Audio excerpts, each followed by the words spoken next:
असं बोललं जातं की मर्द को कभी दर्द नहीं होता और लड़के कभी रोते नहीं.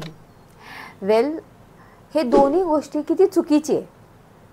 जेव्हा पुरुष वंधित्व असतं तर तेव्हा मुलांना त्रास पण होतो आणि ते जरी रडले तरी आपल्याला त्यांच्याप्रती सहानुभूती तर नक्कीच असावी.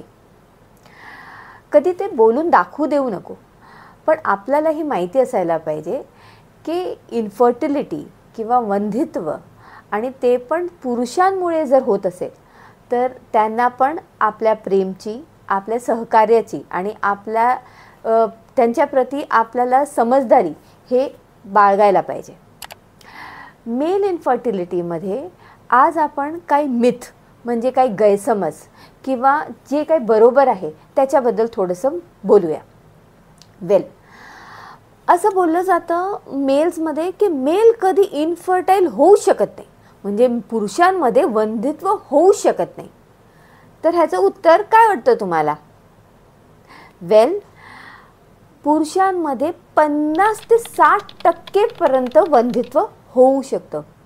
हे भरपूर आश्चर्य करण्यासारखी गोष्ट आहे, पण with many factors, lifestyle, with professional hazards, with आपले जे आपण जंक फूड जेवतोय, ह्या भरपूर काही कारणं आहेत ज्याच्यामुळे मेल इन्फर्टिलिटी वाढत चालली आहे. तर हा गैरसमजमध्ये राहू नका की मेल इन्फर्टाईल होऊ शकत नाही. मेल इन्फर्टाईल होऊ शकतात.